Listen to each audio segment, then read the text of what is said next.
and welcome back to HVAC Talk, Let's Be Real. My name's Renee, I'm one of the owners of LCS. And I'm David Heimer, I'm a Senior Vice President with Service Nation. Our business is to help contractors, HVAC contractors like LCS.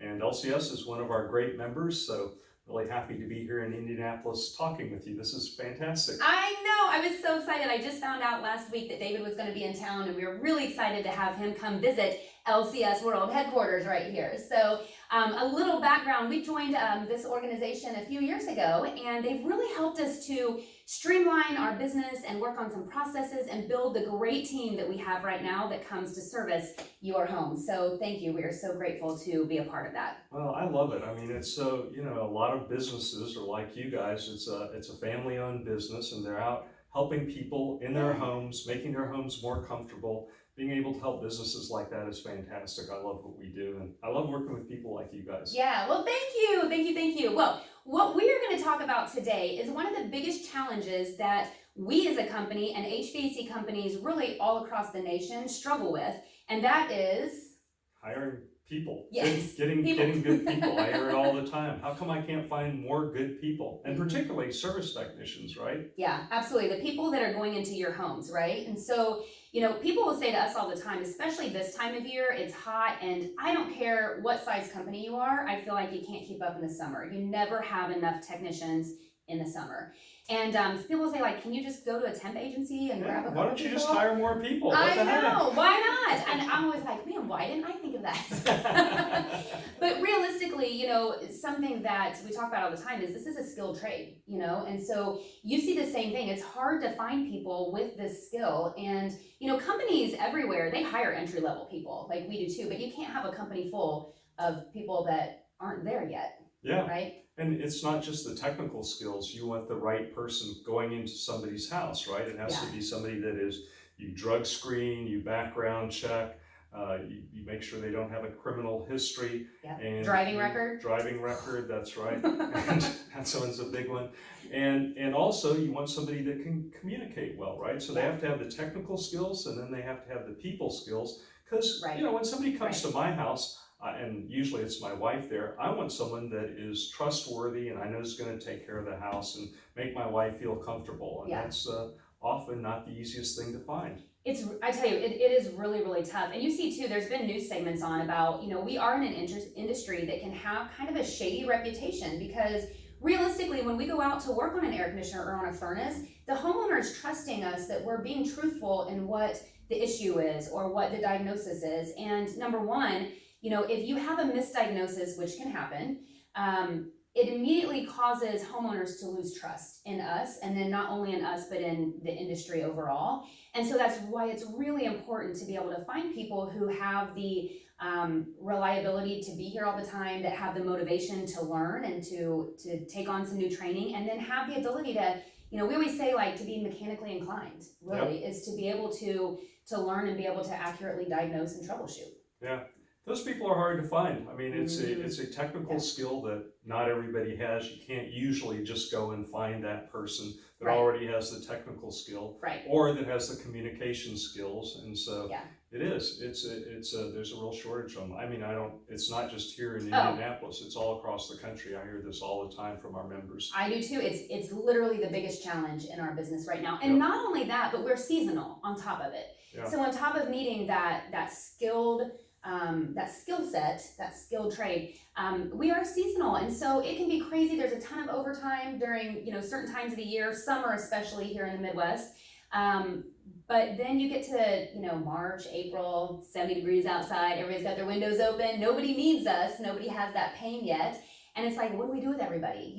I know our vision for our company is not to hire and lay off and hire and lay off. Like, this is a solid career that we want to build for everybody. And so I'm sure you see that too. Yeah, you guys are doing it the right way. I mean, it is important when you hire somebody, you want to give them a career. You want them to know that they can have 40 hours a week, that they're going to be able to work all the year round if that's what they want to do. And who wants to work for a company where they think, well, I'll be laid off for a couple weeks in the spring and I'll be without money and I've got to support my family. Nobody wants that. No. But you guys do it the right way. You hire people, you create careers for them, you create steady work for them. Yeah. And so if you know anybody that wants to be in this business, send them our way.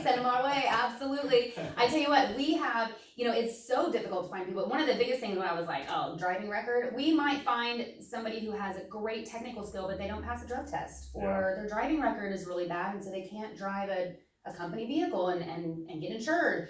Right. And so it's really tough. And then of course, like the background check is really important, with that as well. So it's a really tough time right now. We hear a lot of different industries outside of the trades talking about the challenge with just finding people and finding the right people for that right business and things like that. And it's no different here in our industry, I'll tell you that. So, one of the things you were talking about is how there's a decrease in demand in the fall and the spring, mm-hmm. and so sometimes some companies lay people off, or they cut hours, or they do something like that. Yeah. But from a homeowner perspective, that's a great time to call you, isn't it? The best. Yeah. I tell you what, to really plan out, especially if you need some sort of something new. So you need a new furnace, a new air conditioner. Maybe you're looking at zoning your home, or a new mini split, or a humidifier, or something like that. Planning for kind of that off season. I mean, I like to be very frank with this. You're going to get the best pricing, and you're going to get the best scheduling for like convenience for your schedule in those slow seasons. And so it's we had somebody call the other day, and she's worked with the company for a long time, but they were 6 days out and being able to get her a quote for an air conditioner. And while we weren't 6 days, we weren't same day because it was busy, right? Yeah. And so we were a few days out too, and that's just the way it is during those peak times. And so, to David's point, if you do some planning for those replacements that you need, or maybe some new home comfort or air quality items for your home, you're going to get the best pricing, and you're literally going to be able to pick when you want it done in that off-season time. Yeah, I mean, I've been guilty of this as well, but the air conditioning breaks in the middle of the summer. I know. And you're thinking, boy, I hope they can get it fixed today. I know. But we're not the only ones that lost their air conditioning in the middle of July. Yeah. Or the first, we just had like a week or two ago where it went from, no joke, 55 to 85. And so like overnight. And so everybody flipped their air conditioner on for the first time, and it inundates us. I think we averaged about 150 calls a day for that. So wow. Yeah. It's a lot. Yeah. And this year we're faced with another challenge as well, and that is there's probably going to be some equipment shortages. In fact, we're already seeing that in some parts of the U.S. So if people are thinking about replacing their heating or air conditioning unit, and they think, sometime this summer I probably need to do this, mm-hmm. they should think about doing it right now, because right now Absolutely. There is equipment in the pipeline, but around July you're going to be waiting probably, unfortunately. I know, and that's what, fortunately we haven't had that issue in Indiana yet, but we have heard about talks with other contractors that are already struggling a little bit with some of those shortages. So definitely just keep those in mind. It's just like there's shortages, I feel like, in so many industries right now, and even things that you wouldn't think about. It's not necessarily the air conditioner, but it is the metal, like sheet metal right now. Like there's a shortage of sheet metal, or there's an issue with PVC or something like that. And without those items, we can't install the air conditioner, right? Yeah. So great point there. Yeah. So if you're thinking about it, now's a good time, really.